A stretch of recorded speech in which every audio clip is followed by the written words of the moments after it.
অত্যাৱশ্যকীয় খাদ্য সামগ্ৰী, তৈলজাত সামগ্ৰী, ঔষধকে ধৰি বিভিন্ন সামগ্ৰীৰ অত্যধিক মূল্য বৃদ্ধিৰ বিৰুদ্ধে শিৱসাগৰত পুনৰ সৰব হৈ পৰিল আছু।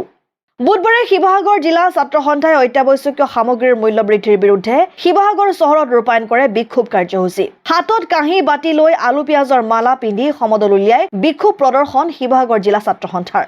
শিৱসাগৰ বৰ্ডিং ৰোড স্থিত জিলা ছাত্ৰ সন্থাৰ কাৰ্যালয়ৰ পৰা সমদল বাহিৰ কৰি ছাত্ৰ সন্থাৰ কৰ্মীসকলে প্ৰদৰ্শন কৰে বিক্ষোভ কাৰ্যসূচীত অংশগ্ৰহণ কৰি আছু কৰ্মী তথা বিষয়ববীয়াসকলে মূল্য বৃদ্ধি ৰোধ কৰক, যোগান বিভাগ হাই হাই আদি শ্লোগান দি ৰাজপথ উত্তাল কৰে।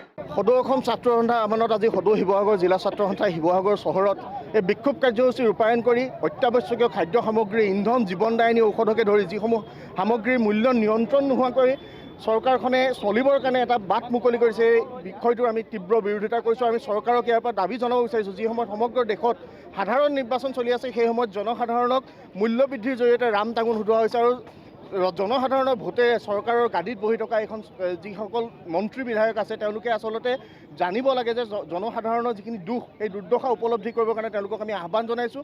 আৰু এই সমগ্ৰ যিখিনি বস্তুৰ মূল্যবৃদ্ধি হৈ আছে, মূল্যবৃদ্ধি নিয়ন্ত্ৰণৰ কাৰণে চৰকাৰক এটা যাৱতীয় ব্যৱস্থা গ্ৰহণ কৰিবৰ কাৰণে আমি দাবী জনাইছোঁ। আৰু যদিহে এই বিষয়টোত চৰকাৰে নিয়ন্ত্ৰণৰ ব্যৱস্থা নকৰে, আহিব লগা দিনত ছাত্ৰ সন্থাই জনসাধাৰণৰ বৃহত্তৰ স্বাৰ্থৰ প্ৰতি লক্ষ্য ৰাখি তীব্ৰ গণতান্ত্ৰিক প্ৰতিবাদ গঢ়ি তুলিবৰ কাৰণে বাধ্য হ'ব।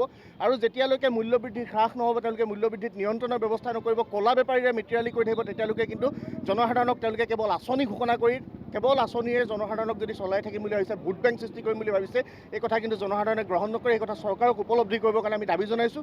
আমি তেওঁলোকক অতি শীঘ্ৰে মূল্যবৃদ্ধি নিয়ন্ত্ৰণৰ ব্যৱস্থা কৰিবৰ কাৰণে দাবী জনাই আজিৰ এই কাৰ্যসূচী ৰূপায়ণ কৰিছোঁ।